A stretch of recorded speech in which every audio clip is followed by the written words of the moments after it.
السلام علیکم ورحمۃ اللہ وبرکاتہ۔ نحمدہ ونصلی علی رسولہ الکریم، اما بعد فاعوذ باللہ من الشیطان الرجیم، بسم اللہ الرحمن الرحیم۔ میری پیاری بہنوں اور بھائیوں، آج میں آپ کے لیے جمعہ کے دن کی فضیلت لے کر آئی ہوں۔ جمعہ کے دن کی بہت بڑی فضیلت ہے۔ اس دن میں ہمیں بہت سی چھوٹی چھوٹی نیکیاں کر کے ان کا بہت بڑا اجر و ثواب ملتا ہے، اور ہمارے بہت سارے گناہ ان کی وجہ سے معاف ہو جاتے ہیں۔ تو آئیے ہم اپنی ویڈیو کی طرف چلتے ہیں۔ رسول اللہ صلی اللہ علیہ وآلہ وسلم نے فرمایا، بہترین دن وہ ہے جس پر سورج طلوع ہو کر چمکے، وہ جمعے کا دن ہے۔ اسی دن آدم علیہ السلام پیدا ہوئے، اسی دن جنت میں داخل ہوئے، اسی دن جنت سے نکالے گئے، اور قیامت بھی جمعہ کے دن ہی آئے گی۔ جمعہ کے دن کی فرضیت، یعنی کہ اس جمعہ کے دن ہم پر کون سے فرض لازم ہیں۔ ارشاد باری تعالی ہے، یا ایھا الذین آمنوا اذا نودی للصلاۃ من یوم الجمعۃ فاسعوا الی ذکر اللہ وذروا البیع ذلکم خیر لکم ان کنتم تعلمون۔ اے ایمان والو، جب جمعہ کے دن نماز کے لیے اذان دی جائے تو اللہ کے ذکر کی طرف دوڑو، یعنی کہ نماز کی طرف جاؤ، اور اس وقت کاروبار چھوڑ دو اگر تم سمجھو تو یہ تمہارے حق میں بہت بہتر ہے۔ سیدنا ابو الجعد زمری رضی اللہ تعالی عنہ سے روایت ہے کہ رسول اللہ صلی اللہ علیہ وآلہ وسلم نے فرمایا، جو شخص سستی کی وجہ سے 3 جمعے چھوڑ دے گا تو اللہ تعالیٰ اس کے دل پر مہر لگا دیتا ہے۔ آپ صلی اللہ علیہ وآلہ وسلم نے فرمایا، جمعہ چھوڑنے سے باز آ جاؤ، ورنہ اللہ تعالیٰ ان کے دلوں پر مہر لگا دے گا، پھر وہ غافل ہو جائیں گے۔ سیدنا ابن مسعود رضی اللہ تعالی عنہ سے روایت ہے کہ رسول اللہ صلی اللہ علیہ وآلہ وسلم نے فرمایا، ان لوگوں کے گھروں کو جو بلا کسی وجہ کے نماز جمعہ چھوڑتے ہیں تو جلا دینے کا قصد ہے۔ اس سے پتہ چلتا ہے کہ جمعہ چھوڑنا بہت بڑا گناہ ہے، اس پر شدید وعید سنائی گئی ہے، لہٰذا ہر مسلمان پر جمعہ پڑھنا فرض ہے۔ اس میں ہرگز سستی نہیں کرنی چاہیے۔ جب خطیب ممبر پر چڑھے اور اذان ہو جائے تو سارے کاروبار حرام ہو جاتے ہیں۔ نبی اکرم صلی اللہ علیہ وآلہ وسلم نے فرمایا، جو شخص جمعے کے دن خوب اچھی طرح نہا کر جلدی پیدل مسجد جائے اور امام کے نزدیک بیٹھ کر دل سے جمعے کا خطبہ سنے اور کوئی کسی قسم کی بات نہ کرے تو اسے ہر قدم پر 1 سال کے روزوں کا اور اس کی راتوں کے قیام کا ثواب ملتا ہے۔ سبحان اللہ! دیکھا ہمیں کتنی چھوٹی چھوٹی نیکیاں کر کے ان کا کتنا بڑا اجر مل رہا ہے، اور ہمارے کتنے گناہ معاف ہوتے ہیں۔ تو اللہ تعالیٰ ہمیں اس پر عمل کرنے کی توفیق عطا فرمائے۔ آگے بڑھتے ہیں۔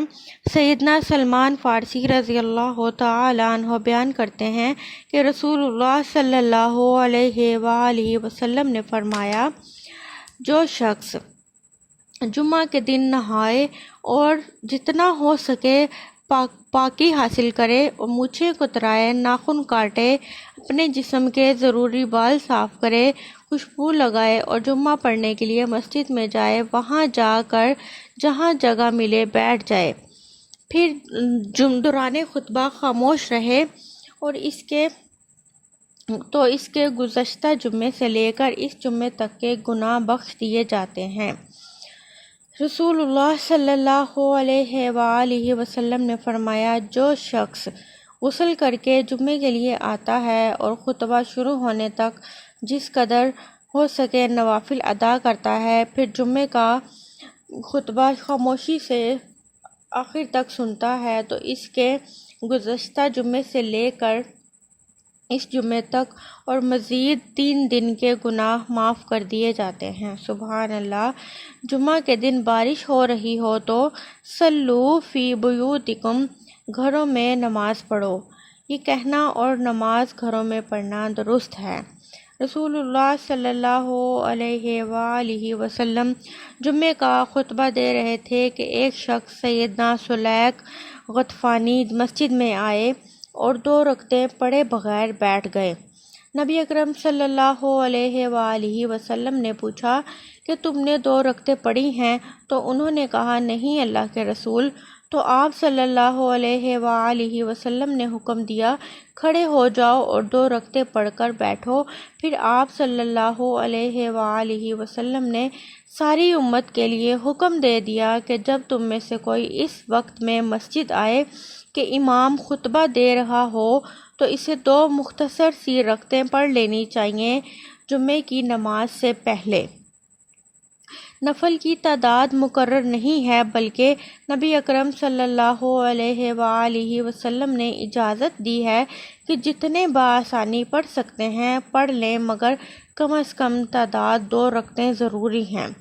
سیدنا ابو ہریرہ رضی اللہ تعالی عنہ سے روایت ہے کہ رسول اللہ صلی اللہ علیہ وآلہ وسلم نے فرمایا فرشتے جمعہ کے دن مسجد کے دروازے پر ثواب لکھنے کے لیے ٹھہرتے ہیں اور سب سے پہلے آنے والے کا نام لکھ لیتے ہیں، پھر اس کے بعد آنے والے کا اسی طرح نمبر وار لکھتے رہتے ہیں، اور جو شخص جمعہ کی نماز کے لیے اول وقت میں آتا ہے تو اسے اتنا ثواب ملتا ہے کہ جتنا حرم کی طرف قربانی کے لیے اونٹ بھیجنے والے کو ثواب ملتا ہے۔